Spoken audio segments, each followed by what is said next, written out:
Hey everyone, this is Phreak, and this is an audio commentary for WCReplays.com because, anyway, this is an orc versus human game. It's from a LAN tournament in Korea, in Seoul, I guess that's how you pronounce it, and it's orc versus human, and the players are, it's not A11 versus A12, it's actually, A11 is Angel Saint, and A12 is Rusi.Werra, and so orc versus human, of course, you can tell which one's which. This will be from the orc point of view, from the 15-second mark, the 1x speed with Fog of War on, because I like to focus on, one player, what he's doing, rather than branching off saying, oh, look, the human's doing this, rather just focusing on what that one player's doing, so you really get a good insight into what that matchup's about and what's going on for that one player.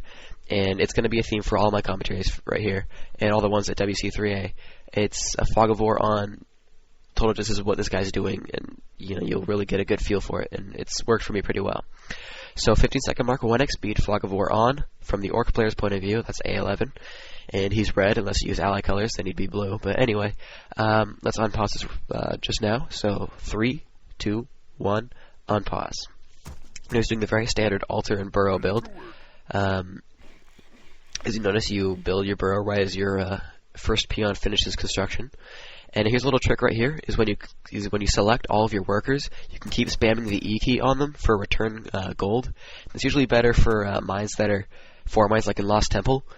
When you keep spamming the E key, they'll actually run home at normal speed, rather than at sort of their Blizzard modified speed, because Blizzard killed the 4 mine with a patch. But if you keep spamming E, they'll run home at normal speed, so if you only have 4 guys currently on the mine, they'll run home at their normal average speed, or slow. Yeah, it's slow. But they'll run home at their normal speed, which will give you just a little bit of gold income. So that's a good thing to think about. Now, he's getting 5 on gold before the barracks, which means that his hero's going to come out before his first grunt by a good 15-20 seconds, which means he's probably just going to be solo creeping with his hero only. And as you see, he gets the standard Farseer, because the summons are great for harassing and creeping, and his Chain Lightning, mixed with Shockwave later on, is really great at ripping up units like Footmen and Priests and Sorks and Rifles. And as you're going to see, he's actually going to be going up against Mass Air and some Knights, which is going to nullify Shockwave and Chain Lightning somewhat. But it still works out pretty well, as you're going to see. They're still pretty good spells. And Wolves, as they level up, are really nice to use. However, the thing to remember is that Adept Priests can dispel them extremely easily.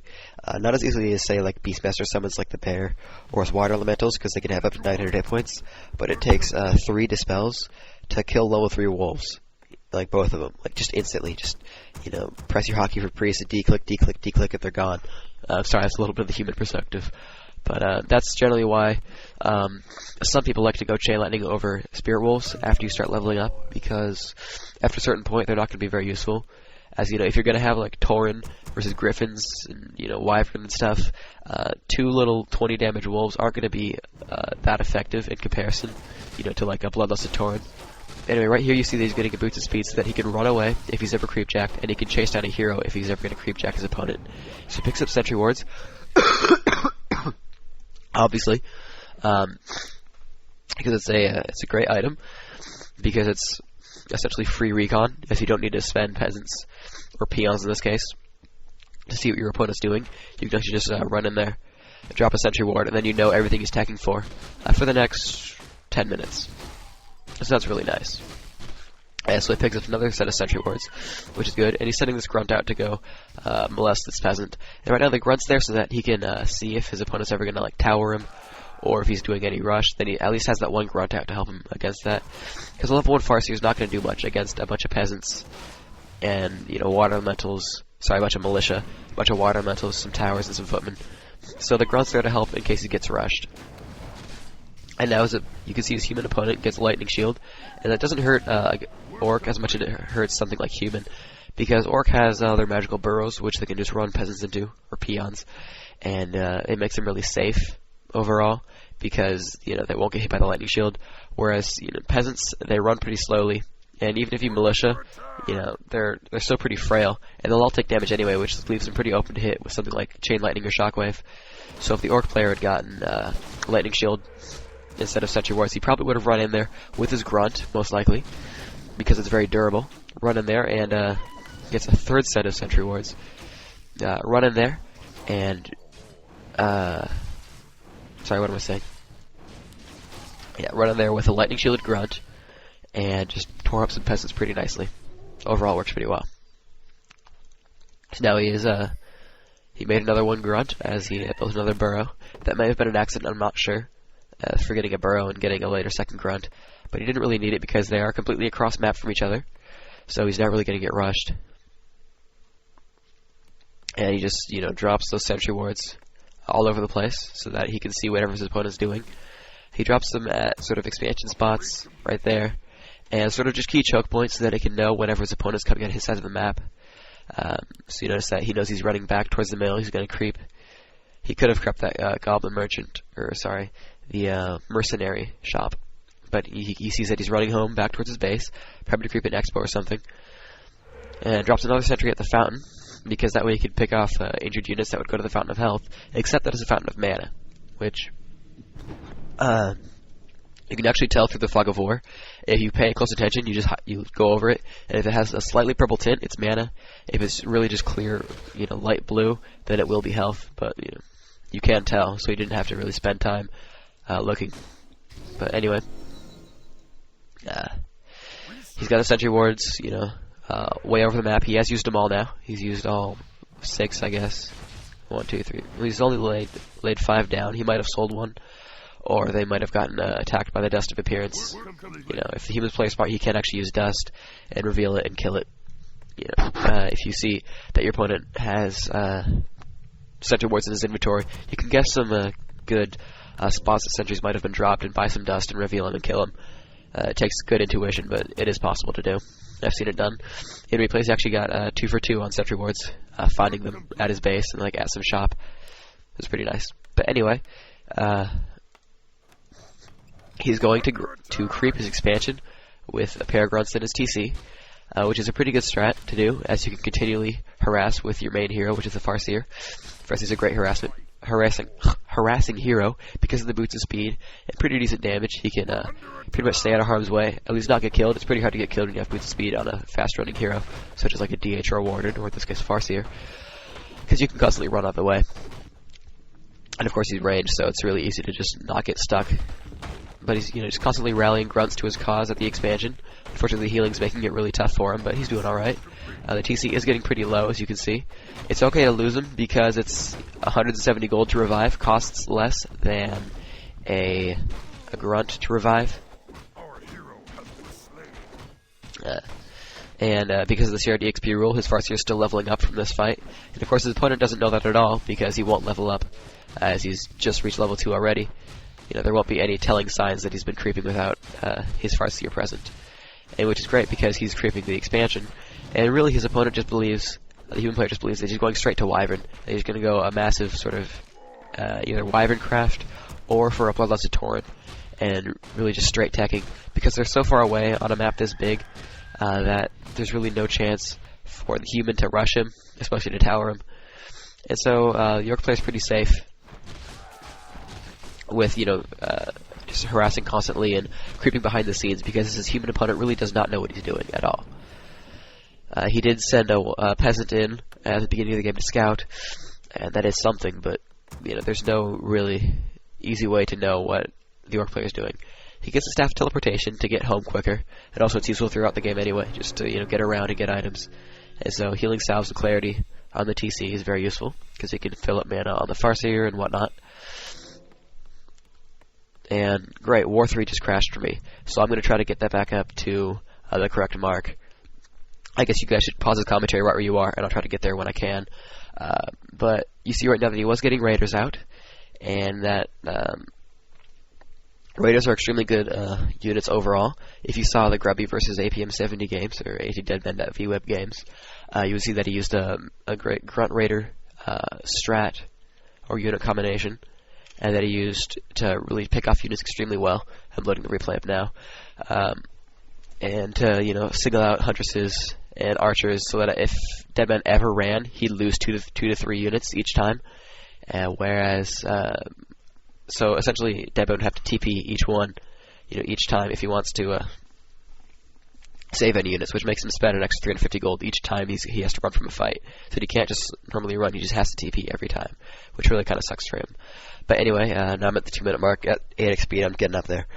But with the Raiders against human, is that, as you'll see later in this game, that they're great against mass air, because, especially the Dragonhawks, because if they're ever going to shackle something, you pin them down with ensnare, and then they can't do anything, except use their meager damage to try to kill stuff, which doesn't work really great.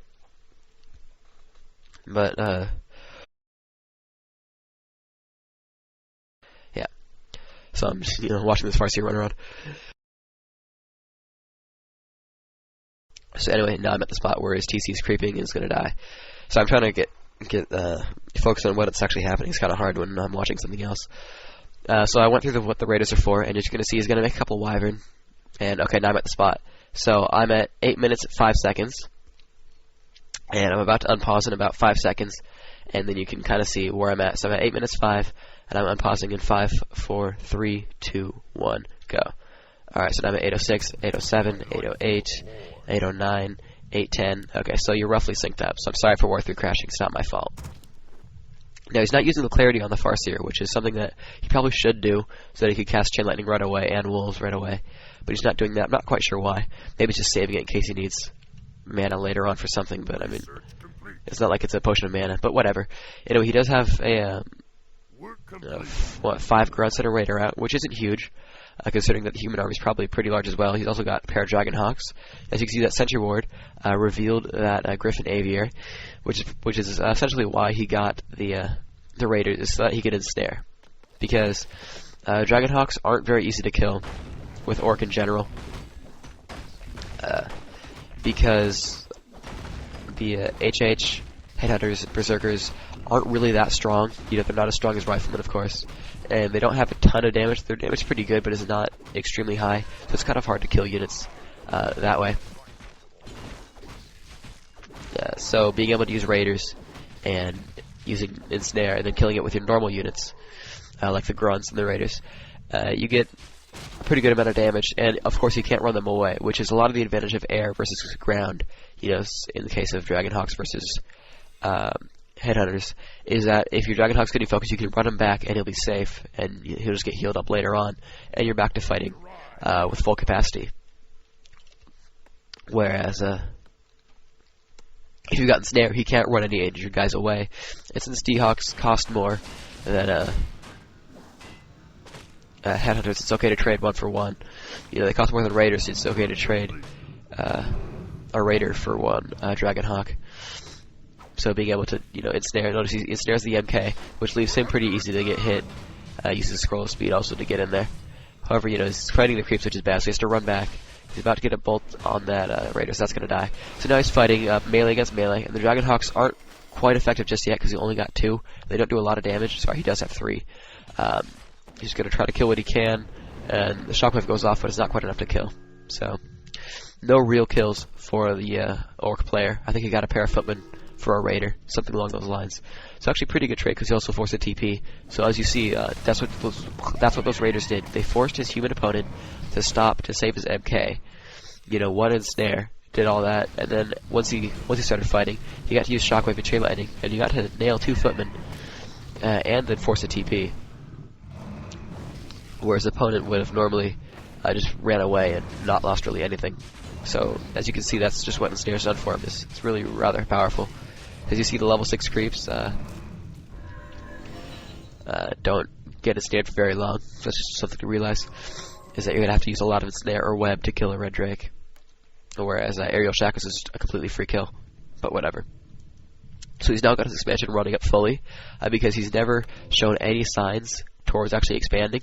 Like, there's no way his opponent really could know that he was making an expo, because all he did was creep with his TC and some grunts, and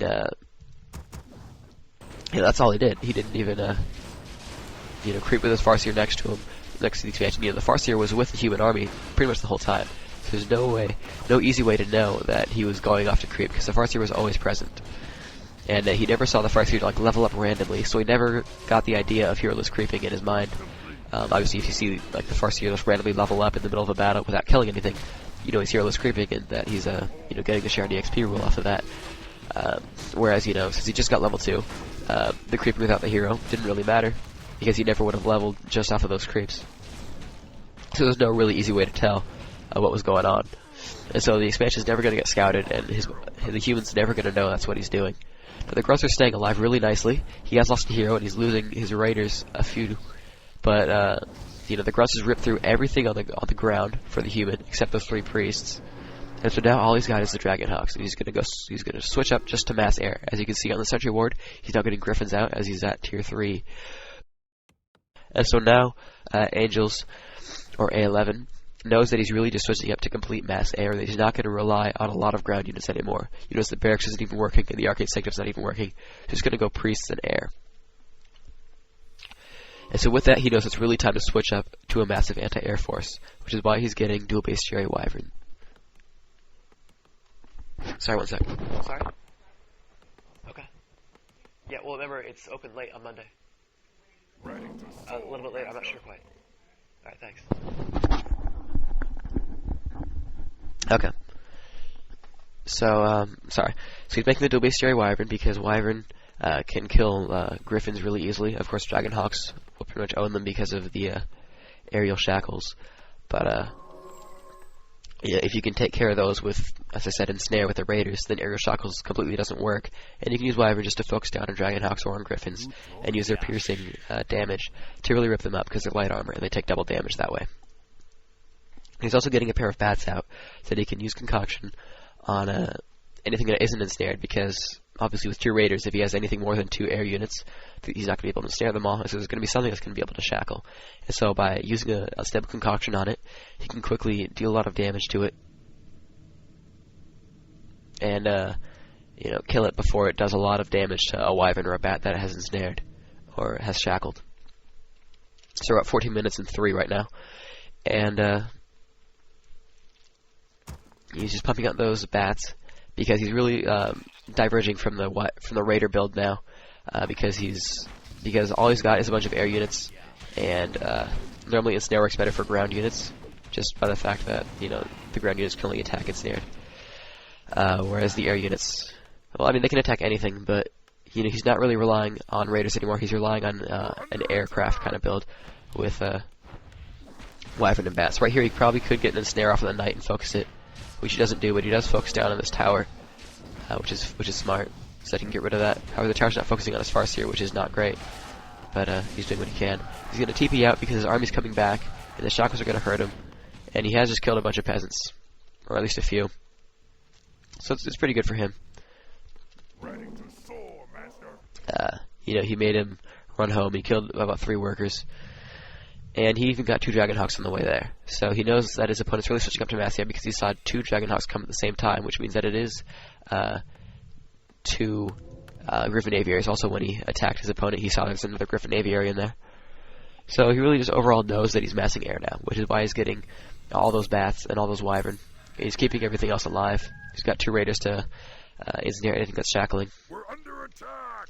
So overall, this is a great unit combination against mass air, because he can really just nail everything. And now that his human opponent is getting knights, but it seems to be a little, it's too little too late, as he does have something like 7 grunts. I can count them if you want, but whatever, you can count for yourself. Here we go, we have another fight going on. He's going to try to get ensnare as quickly as he can. He uses a speed scroll so that he can get in there and ensnare something. So as you're going to see, he's going to ensnare, I think. There we go, 2 shackles going off, but bat riders blow up, and he's going to ensnare what he can as soon as he can, so we're going to see that hopefully in a second. Yeah, ensnare goes off and the bats start blowing up on the griffins. So all the griffins just died due to the bats and chain lightning. So you see how powerful that level 2 chain lightning is. And Shockwave's ripping up the ground really nicely. Notice all the casters are gone, and since he's got sort of grunts having free reign, as all the griffins died, the griffins would have killed the grunts, but since they were killed quickly by the bats and wyvern, they can't do anything about it. And they can't obviously kill the grunts, so with the grunts just soloing everything on the ground, just a Mount King and Water Elementals and the Archmage, it's not enough. The one knight wasn't very much either. So it was pretty easy to dominate the ground, and with the air, he got to ensnare a couple of those shackling guys, and then just using all those concoctions at once, and then chain lightning, the area of effect damage was enough to just nail everything else and kill it all, so that it was just, Wyvern versus Ground, which is a pretty easy game for Orc.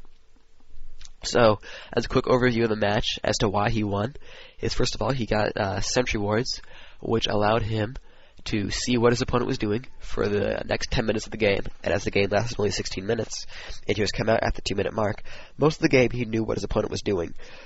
And by the time the Sentry Wards were actually gone, it was too late to really change much. And he already knew that he was focusing on massing air, and he got to hard counter that just straight away. Now, another factor would be that he crept with his TC and grunts while his Farseer kept harassing. Now, the unit control allowed him to keep the human on his toes and sort of not allow him to think about scouting. If you're being constantly harassed, you're never going to think about scouting because you're going to think about keeping everything alive and not having 20 hit point footmen or anything, and you're microing everything back. So if you're getting constantly harassed, it's easy for... Since the Orc player was constantly harassing the human, it was very easy for him to just creep with his TC and his grunts. Though he lost the TC, it's not a big deal. I know it sounds kind of dumb that it's not a big deal that you lose your hero to creeps, but since he gets the shared EXP rule, and since the TC was only level 1, a level 1 hero costs less than a grunt, remember that. It really costs nothing to revive. That's why you shouldn't ever TP out your level 1 hero, generally speaking. There are some circumstances where you want to make sure he doesn't get the 100 EXP for the kill, but otherwise, you don't want to use a TP out level 1 hero. If you're just for instance, using a DH or a Ward on harass, just solo and you get surrounded, just let it die. It works better that way, overall. But anyway, so he got the free expansion up because of the creeping that he did, the creeping while harassing, which is a great tactic to use. It's sort of like Undead with the DK harass while the ghouls creep alone. This will be Phreak signing out, and remember to leave comments and whatnot, and later, guys.